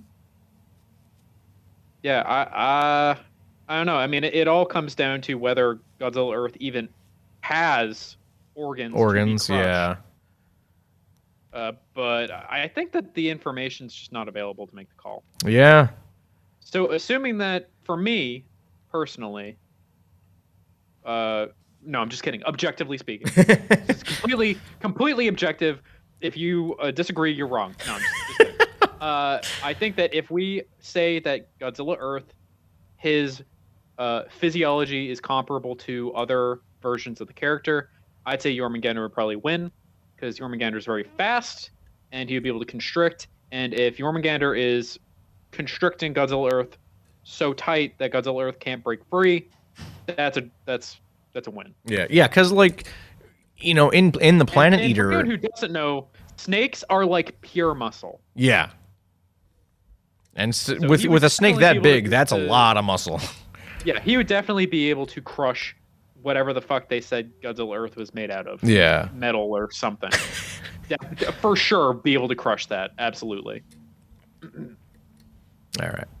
So we're gonna give it to Jormungandr, I think. Do you also agree on Jormungandr? I think it's really close, but I think it might go to Jormungandr. Unless, because the thing is, I seem to recall Godzilla taking a long time to charge his atomic breath up, or maybe not a long time, but there's definitely a buffer, a cooldown that he has. He is very slow in doing basically everything. Yeah, so I feel like Jormungandr, with how fast he is, he could probably dodge it pretty easily. Yeah. So I think with him being the size that he is, I bet he could probably take a hit. Yeah. Because being a snake, you don't really have a lot that, you don't have limbs that can break, or you don't have a lot of snakes, their important bits are on their face or in their head, and immediately following that, in their upper body, I guess. Right. So they're they can take a lot of damage, and not be particularly hurt. Yeah. I'd say. So yeah, I guess I think that it's Jormungandr. Jormungandr it is. Mm-hmm. All right. My boy, slithery boy. All right. So did you remember any of the shitposty ones you had, or do we want to move on? I did just come up with one. Okay. Equivalent size, Dwayne "The Rock" Johnson versus King Kong. I'm just going with monster-sized people. Okay. Well, I mean, Dwayne Johnson was a wrestler, so. Yeah, but also, I mean, King Kong is basically a wrestler too. True. Well, which Kong are we going with? What the hell are you doing in this dock right now? I have no idea. I hit a button. I just was fixing it. Okay, let me think about this one. Monsterverse without the X. Monsterverse without the X. And are we saying Skull Island? Well, no, because we scaled them up, so it doesn't matter. But I'm gonna say Skull Island anyways because he was a child. Okay, so he's not as experienced as he was in Godzilla vs. Kong. Yes. But he is still pretty capable. Well, because the thing is, that Skullcrawler had him on the rocks pretty well. But that thing was bigger than him. That is true. But not by much. Yeah, but he also didn't really have any experience fighting something that big up until that point. That's true. If The Rock is as big and no bigger, I don't know. I don't know. I think I'm gonna give it to The Rock just because you know what? Here's mine. If you think Rexy would be charmed by Jeff Goldblum, I think Dwayne Johnson exudes enough charm that he and Kong would just talk it out and be bros. You think they'd just be bros? Like Yeah. They just talk about it, and then like The Rock would like fucking make him like a dozen eggs or something. Yeah, no, I think no, that would absolutely Yeah. happen. Yeah. Yeah, they'd bro down for sure. Yeah, you're right. Okay, so this is another draw. This is going way better than I thought it would, Brian. I gotta tell you. Yeah, no, I like that one. I honestly was actually gonna say The Rock because The Rock can just do so much shit. Yeah, Like he knows all these goddamn moves, and he is huge. he And if they is. were He's a large equivalent- man. If they were equivalent sized, I guarantee just by muscle mass alone, The Rock would be much larger and much more muscular. Yeah, I think in a actual fight, The Rock would take it just because he's more knowledgeable in fighting. You do a rock bottom, and it'd be all over. But yeah, I think you're definitely right. They'd bro down. Yeah. For sure. They'd be like, "Hey, man, this place is pretty cool, and you're an only child, so I feel bad for you. Here's 4,000 calories per day." Shall we move on then? Yes. Yeah. All right. Here's what I'm gonna do. I'm gonna this next one is Guts from Berserk versus King Ghidorah. What I'm gonna have you look up Guts because I'm reading Berserk and I don't want spoilers because I feel like if I look too hard at some of the things on the Berserk wiki, I'm gonna get spoiled. I don't know anything about Guts though. It's just I don't know why I googled I don't know King Ghidorah. anything, man. If I get spoiled for Berserk, I'm blaming you. I just know that Dark Souls and Bloodborne take a lot of inspiration. All right, so first off, which King Ghidorah are we doing? You know, I'd be down with. I know this might rustle some jimmies here, but I actually think that the monster version is a pretty good representation. I agree because I feel like I don't know. I think he is more of a conventional dragon in that. But I also think that like if you took him from like Invasion of the Astro Monster and you just brought it to now, it would probably look and be very similar. Yeah. So that's what I think. Okay. All right. So the reason I'm doing we're doing this is because thanks Berserk Wiki. Very helpful. There's just an ad for a video that's called "Who is Guts?" and it just has the clip of Femto raping Casca from the end of the third movie. Thank you. That's terrible. That's what I wanted to see right now. Thank you. Very appreciative. Anyways, I don't know what I'm supposed to get out of this. Don't worry about it. Anyways, Guts' sword is called the Dragon Slayer, and that's why we're doing this, because I thought that would be a cool. Okay. Do you want me to look at what the Dragon Slayer can do? Yeah, I'm pretty sure it's just a big ass sword, but feel free. Oh. Oh, I see it. That is a big ass sword. Yeah. Yeah. Oh my god, how does he hold that thing? How? That's not even like tactically appropriate. Well, the what happened was like when he was a kid, he was found by a band of mercenaries as a baby, and he because he grew up with mercenaries, he kind of became a mercenary himself, and he ended up having to defend himself against his adoptive father, and because he was still a kid, he was like 6 at the time or something. They didn't have any child-sized swords, so he was using an adult sword, so he just got used to using big-ass swords. Oh, so it's like I'm gonna get a even bigger sword. Yeah, I just recently read the part in the manga where he gets the Dragon Slayer, and before that, like the blacksmith tells him, oh, he made the sword to be used against dragons if there were ever a dragon. And a demon comes through the door, and Guts uses the sword the guy gave him, and he's like, wow, this thing broke. It sucks. And then he sees the Dragon Slayer, he's like, Dude, you're holding out on me. This thing rocks. Give me that thing. Yeah. Good lord. So, all right. I don't really know what Guts is. Guts like a okay. I don't know anything about Berserk. I should, because it's a lot of the stuff I like takes inspiration. Yeah. But is Guts like a supernatural dude, or is he just a normal guy with a big sword? It's kind of a little of both. Like, he is just kind of a dude, but like he's fought literal demons from hell and come out on top. Okay. Okay. How big are these demons though? Because Again, I'm still size- a little less than halfway through the manga at this point. So I feel like I haven't seen Guts at his peak performance. Because size often, I mean, of course, with kaiju, size is a huge determining factor. Yeah. And kaiju versus people is also kind of a one-sided fight when taking into account size. Mm-hmm. Because not only is it mass to hit you with, it is also mass that you need to damage. That is true. So, But also, he has fought very large demons in even in what I've seen so far. Like, go look up Wild, Wyald, and you can see how big he is in his there's a term for it, but like in his demon form, basically.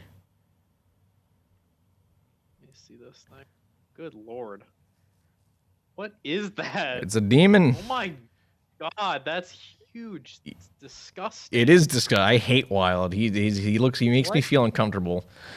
What is that? It's like a gorilla looking thing. Yeah. With a human mouth? Yeah. Again, the demons in Berserk, they're something, all right. Oh god. All right. Man. I mean, but that's still not Ghidorah size. It's not true. Well, I feel I feel don't like know. how about we I think- scale Monster vs. Ghidorah down to like Showa Ghidorah size Okay. That's fair. to make it a little more of a fair fight, because that's still Yeah, pretty a little- sizable, but I feel like it's definitely more. He has more of a chance that way. Because the one thing I don't like about Monster vs. Ghidorah is he did have ridiculous proportions. He did. I mean, I guess They it makes were sense. Borderline crazy. Yeah. Okay. So we got abilities for Guts. So I guess with the Berserker armor, which is something I haven't seen yet in the manga, I'm still early on. It says, donning the Berserker armor, Guts is able to ignore the physiological safety mechanisms of his own body, and is then capable of superhuman feats of strength, speed, and agility, enabling him to decisively overwhelm powerful apostles even in their released forms.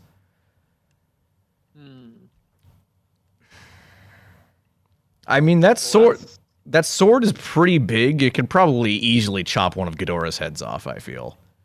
Yeah, because he had his necks are very They're pretty skinny. pretty skinny. And also something that I did want to say was everyone knows that Ghidorah this version at least can regenerate his heads. Mm-hmm. But I think but they it seems confirmed. like it takes effort. Well, the thing is, I think it was in the novelization. Either it was in the novelization or Michael Dougherty confirmed it in the commentary. The only reason he could regenerate his heads is because he was drawing on the radiation from the volcano that he was on. Oh, so that's a game changer. So he can't just do it willy-nilly. He needs like a decent amount of power. Damn. All right, that's a game changer then. I think okay, but here's the thing. Like manga and anime, their characters are crazy. They are. So, I mean, you could just make the assumption that by virtue of Guts being a manga character, he will beat King Ghidorah. I mean, that is fair. Because he's, like, he could probably just fucking do some weird shit like run up fucking Ghidorah's tails and then just run straight up and cut his center head off. I mean, that is absolutely something I could see Guts doing, just from what I've seen from Berserk. So, like, I mean, I guess it just depends on... I guess it depends on Ghidorah at this point. Like, if he's... Do we think Ghidorah could, like, decently take on something that small? I think that... Like, if he's focused on just one specific creature that small... Well, Ghidorah was shown to be able to focus on and chase down specific people. That is true, but they're not, like, superhuman, basically, like Guts is. Yeah, they're not, but they're still specific people, and one of them was driving a car very fast. Because, like, Guts has, like, come very close to death numerous times and has bounced back each time. Yeah, but this is also... Focusing isn't successfly killing something very fast. Yeah. So, I honestly, I know this is going to be lazy, but I just think that Guts being a manga anime character or manga character, I think that he'd win. Yeah. I just don't like, because stuff in anime and manga is fast. They're fast. They're overpowered for a reason. That is very true. Because a lot of it is very melodramatic. I mean, literally, in his abilities on the Berserk wiki, one of them is literally listed as Death Defiance. That's literally one of his abilities. So it is very Doom Guy adjacent. Yeah. They're just so fucking crazy, powerful for like seemingly whatever reason you want to come up with, that they take it. So I probably should have waited to do... We probably should have waited to do another one of these after I've actually finished Berserk. Yeah. That way I would have given a better assessment of Guts' abilities. Maybe I honestly might just cut this whole thing out. No! No, I won't. We spent so much time talking about this. We'll revisit it when I've finished Berserk. Oh my gosh. Okay. Sounds good. But yeah, that's mine. I think Berserk, the Guts from Berserk would probably win for sure. All right. Yeah. Okay. What do you say we do one more and then we'll do my shitposty one? I think that sounds good. Okay. So, anyways, our next matchup is Gekido Jin from the Godzilla Color Special from Dark Horse and Daimajin from Daimajin. The 3 movies. Yes. That all came out the same year. They did. What the fuck? What? Okay. I should have brought this up when we did the comics episode. Oh my god. What? Okay, so in the comic that Gekido Jin is from, the Godzilla Color Special from Dark Horse, there's this priestess character, right? Her name is Oki Mune. And in the trivia... Are you ready for this, Brian? Yeah. In the trivia section, it says Oki Mune... Yeah, Oki Mune... God damn it. I used to have trouble with this name all the time. Oki Mune's name is a romanized interpretations of these kanji characters, which translate to big breasts. It's awful. Why? Holy shit. Why? Oh my god. Why is that a thing?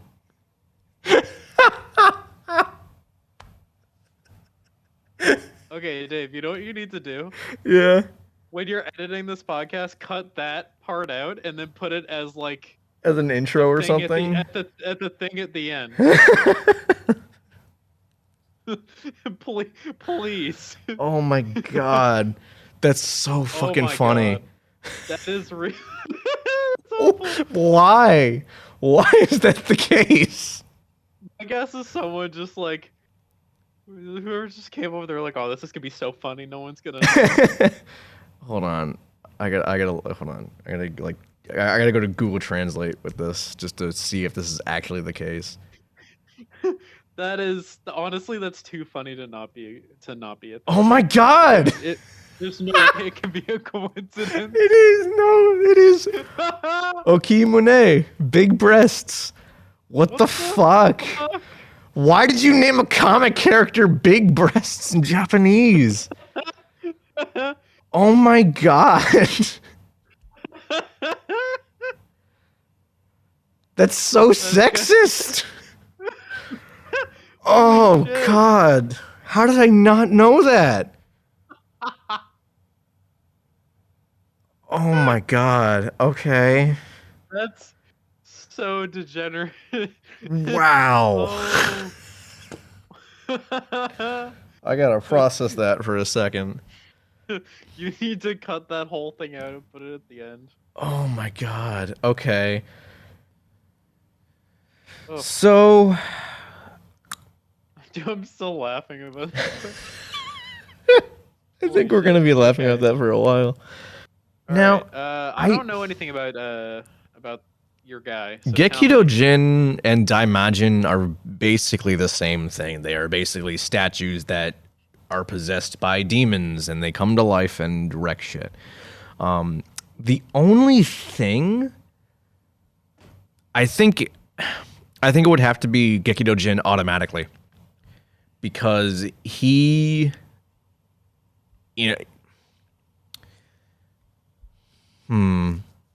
because he has a pretty solid resurrection thing.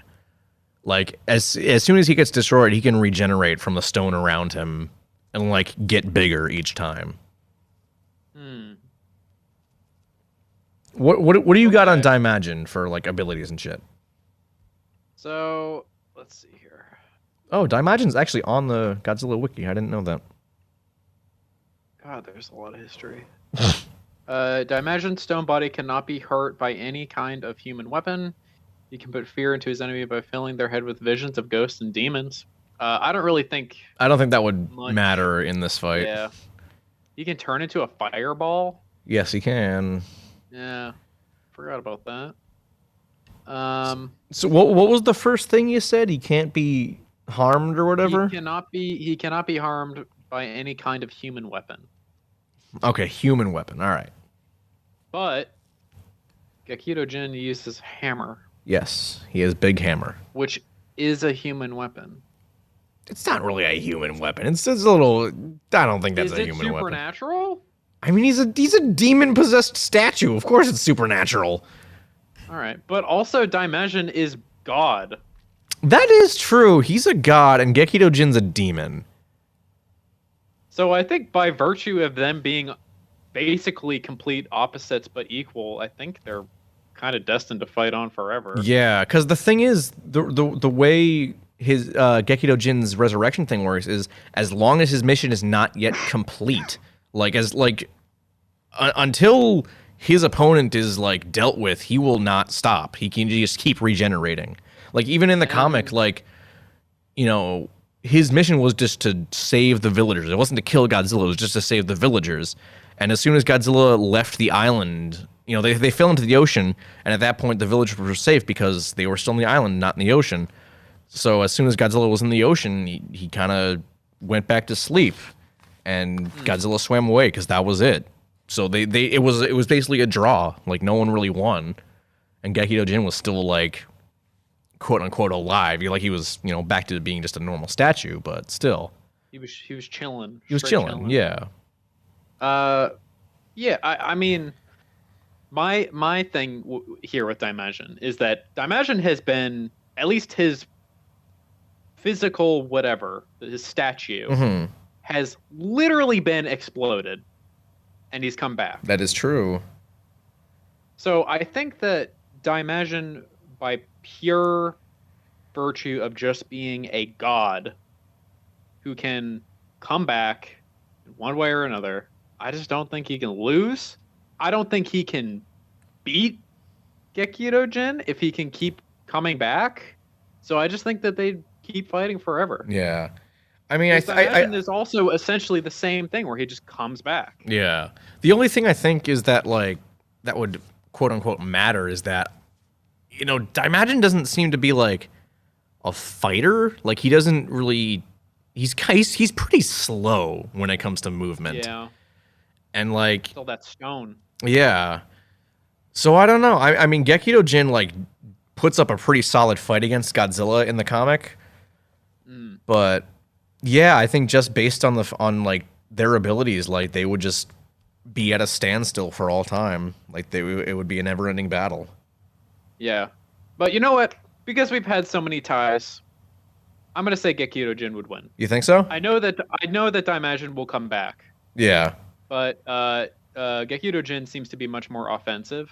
Yeah, I absolutely. guarantee he would probably succeed in destroying Daimajin, even though Daimajin would return. Yeah. In one form or another. Because who knows? Maybe because Gekido Jin is a demon, death by him would actually matter. that's true. That might actually do something. That's a pretty solid observation. Yeah, that's my answer. I no more ties today. Okay. We've had what, two ties? I think. Both of them were mine, I think. No. Well, I don't we were also the ties were the shitposty ones too. Yeah, that's true. The only real tie we had was Godzilla and the Zilla Beast. Yes. Yeah. Correct. Yep. Yeah. So I mean, for me, probably Gekido Jin. But in the long term, okay, I'm probably a tie. Yeah. I don't know. Because What do you think? it doesn't. I mean, we don't really know whether or not Gekido Jin can absorb the stone around him without having died. So I mean, it's possible. Like maybe Gekido Jin can shatter Daimajin and then absorb the stone that he was part of. I don't know. I'm just kind of spitballing here at this point.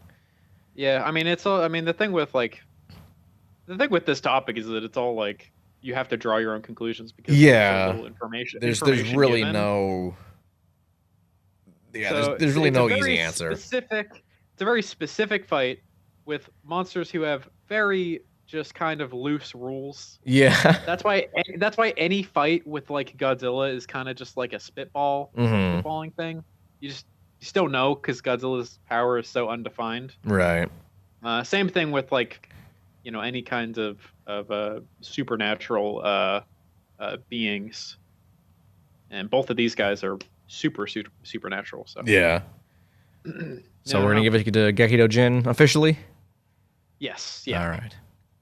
All right. I know we said we were gonna do Cyber Godzilla versus Modified Gigan, but we're approaching the 2-hour mark, so I think we should just move on to my shitposty one and save that one for our follow up in the future. Well, you're gonna be cutting out a good 20 minutes of this. That's true, but I also want to go home. It's like 9 o'clock. Yeah, it is late. Let's do that. Sorry for being on the wrong coast. It's okay. All right, so my shitposty one has some history, but I don't remember the history because whatever. I remember you texted it to me one day. Yeah. I was like, what the fuck? So my shitposty one is Godzilla. We're gonna figure out which one in a second. Versus a literal train that is just packed to the brim, like literally bursting at the seams with rats. My answer has not changed. I told one of my friends on Discord about this, and he was like, "That's like the 1 trillion lines versus the sun. That's fucking great." Oh, that's funny. But it's not the sun, because if you attack the sun, you're gonna die anyway. But it's 1 trillion lines, Brian. That's true. That's a lot of lions. The sun is big. But that's a lot of lions, Brian. Okay. Anyways, what Godzilla? So that's the thing, because like I think it would depend on which Godzilla for it to win. Man, like for all of them, for me, it doesn't matter. Well, I think for basically any of them other than Godzilla Earth, it would be the rats. Like Godzilla Earth, I think is just too big for it to really matter. Okay, but what's the size of the train? I envisioned it as like just a normal orange line train. All right. Okay. Okay. Yeah, that's fair. What if we put them on a bullet train though? I don't know how big bullet trains are. it doesn't matter how big it is. It matters how fast it is. Oh no! So I said I should explain this better. The train itself doesn't matter. It's just it's mostly just like the rats that can fit in that train are what's fighting Godzilla, not the train itself. Okay. I mean, we can do the train as well. I mean, I don't think I it's don't. gonna last very I don't think long. it would make much of a difference. I mean, I think with Godzilla Earth, if you spread the rats out enough, I mean, a lot of them are gonna make it to him. It's not that they would make it to him. It's just that I don't think it would make, like, they wouldn't be able to do any damage. Because, like, we just learned a couple minutes ago that, like, Godzilla Earth's skin is near impenetrable because he has some fucking weird metal fibers in his skin. But how many orifices does he have? I assume just the two, three, his nostrils and his mouth. I think go into his nose. I guess. Maybe going behind his eyes, which is disgusting to think about. But I feel like if I don't know. You're probably right. I think it's the bigger Godzilla gets. Yeah, more I feasible it absolutely like something like 54 Godzilla. No fucking chance. No chance. Yeah, he would get eaten. Just decimated. Yeah, I do think that the rats would win most of the time. Yeah, okay. So, how about Final Wars Godzilla? Because he's kind of like the most powerful of any Godzilla aside from the rats. You think? Yeah. But what if Godzilla did like? I think the rats would win. But what if Godzilla pulled like some karate shit like he does in that movie? No, the rats would win. Rats would okay. The rats would win, dude. A train full of rats filled to the brim. Absolutely. Yep. Yeah. Yeah, I think if we're talking about like New York, like train. Yeah. Those kinds of rats. Those things are huge. They're disgusting. They carry diseases, and they want to eat everything. I don't think the diseases would do much against Godzilla, but no, but the diseases arguably makes them crazier. That is true. Yeah, I think Godzilla Earth is the only one that would be able to put up a fight, and even like fight is pushing it. He would probably be pissed off though. Yeah. You'd barely see these dumbass rats coming towards him. So like scraggly and disgusting. You'd be like, "What the fuck is this?" You start crawling on him. He's like, "Oh my god!" But yeah, that's my answer. Yeah. So in every instance but one, it's the rats. Yeah, the rats would win. Come at me, r/Godzilla. Yeah. Come at me. I wonder if I should post just that You on should. r/Godzilla and see what people think. Like, hey, Should, who and would then win? We can put it on the r/Godzilla block for next time. Yeah. Instead of like bullying r/Godzilla, it'll be a reaction podcast, Brian. Yeah, then you can actually post the podcast on there and hopefully get listens. Yeah. Oh, there you go. Okay. All right, we figured out our marketing strategy. We're doing the old Republican Party thing, which is marketing through outrage. Yeah. Perfect. Well, that about wraps up our main topic for today. Yeah, great. That was actually a lot. Do this again. Yeah, no, this was a lot more fun than I was expecting it to be. Yeah, I think that next time we do this, hopefully we get a little bit more of a following, maybe, and we can put out a prompt maybe on Twitter or Facebook. Yeah, get get suggestions from people. Get a suggestion because I think that would be a lot of fun. I think so. Yeah. Last segment. Wink Take Horn. What new cool kaiju thing have you been checking out recently, Brian? And if I swear to God, if you say I'm going to check something out, I'm gonna fly to Washington and hit you. What are you saying? What are you referring to, Dave? You know exactly what I'm referring to, Brian. You know about Ultraman? Maybe. Or Gamera. Okay. Or anything.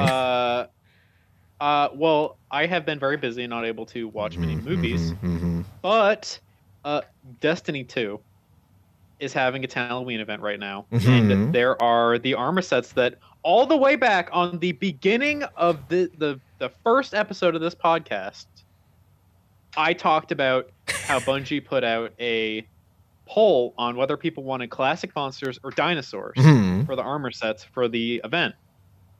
The dinosaurs are in, and the armor sets look so fucking cool. Very nice. They are dinosaurs. One's a T-Rex, Triceratops, and the Raptor. It's great. So, I mean, dinosaurs are Kaiju adjacent. Really cool. If you like looter shooters and you like dinosaurs, try out the event. Definitely not sponsored by Bungie, but I would love to be. It could be in the future. Who knows? Yeah. But, so that's what I'm going to be checking out for sure. all right. Mine is also. I don't really have much of an ability to watch movies at the moment because I am without a TV. I have a monitor that does not have speakers, so kind of not working with a whole lot right here. But I am very much planning on watching a lot of stuff once I move into my house. Right, if you say so. I right. promise, audience. Hold him Not to you, it, Dave, guys. 'cause you'll hold me to it, but Yeah, I will, audience- and I'll bother you. audience doesn't care. They don't. Anyways, Audience doesn't care at all. mine is also Kaiju adjacent. I mentioned it earlier already, but I've been replaying God of War 2018 because it's Ragnarok's coming out next year, and I wanted to replay it because Yeah, there's some big boys in there. Yeah, it is. It's all about giants and stuff. We got Jormungandr, and there's dragons in there. Those are Kaiju. Yeah. Basically. Yeah, and also you got the the big stone, like the the ancients. the ancients. Those, Yeah. Those guys are big. They're pretty weird. big. They're not like big. They're not like dragon big. Those dragons are big, but They're still chunky though. Yeah. They're bigger than Kratos, and Kratos is huge. Kratos is a large man. Yeah. Quick, Kratos versus I don't know. Kratos. Doesn't matter. Kratos versus Kratos. Kratos is a god, That's true. and whoever the fuck he goes up against, he will just out angry them. That is true. I mean, he did kill Kronos. Yeah. So that's I think the purpose of Kratos is that nothing kills Kratos except Kratos. Kratos literally caused an apocalypse at the end of God Actually, of War 3. You know what? That's not even fair because Kratos committed suicide at the end of God of War 3 and didn't even die. That's true. He did. That's very, very true. He himself with the sword of goddamn Zeus, and he was A-okay. Okay, yeah, it's Kratos. And then he had the stamina to go to the world of Norse mythology and bang a giant woman and make a child. Yeah.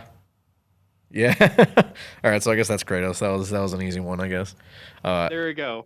As I was saying, holy shit. It's actually even better than I remember it being because, like, I'm actually using all of the game's systems this time around. And I'm like, wow, this combat is satisfying. You're being a gamer. I'm being a gamer. And to update you, Brian, because I talked to you about this earlier, one more Valkyrie to go. Oh, man. Yep, the last one. Yeah, I did Muspelheim earlier today. Now I just have Niflheim to go through, and then it'll be Sigrun. Sigrun is gonna be, just message me updates about it because I want to hear your thought process while going through it because I think it's gonna be hilarious. All right, fair enough. I will certainly keep you. That boss fight is still number one on most attempts on any one thing. Yeah, I think I remember you telling me about that when the game came out. Yeah. For the audience who doesn't know, I am a gamer, Souls player. I've played every single. I've played Demon Souls, played all the Dark Soulses, played Bloodborne, Sekiro, whatever. None of them. I have never died more to a boss than Sigrun in God of War. Never. Can't wait. And that's every fucking boss from all of those FromSoft games. I know that God of War is not a FromSoft game. It's a Santa Monica Studios game. But wow, the fact that they outdid difficulty in terms of a boss fight for the people who popularized like hard boss fights, good for them. I don't know how they're going to match that in Ragnarok. Yeah, I don't know either. But yeah, hey, if you haven't played God of War 2018, go do it because it's phenomenal. Yeah, It's but very good. everyone who voted in that IGN poll are stupid. I don't know if you saw that. I did see that. Yeah. Oh yeah, God of War is apparently the greatest video game of all time. I don't. Definitely, no. definitely not. But it's up there for sure. But it's not the best game. I'm sure like everyone who voted in that poll was like born after the year 2000. So. Yeah. Oh well. Yes. But it's still a good game. But that's about it. Unless you want to add anything else. I am all done. You're all done? I have nothing to add, nothing to say to you. Wow. Or the audience. It's kind of rude. Thought we were pals, Brian. No. You keep saying every week. The audience knows by now that we're not actually friends. You keep saying every week, despite what you all think, Dave and I are friends outside of this. You say that like every time. I've been lying this whole time. Oh no, Brian, how could you? You guys don't actually know this, but I'm a bit of a bastard. It's true. I can confirm that.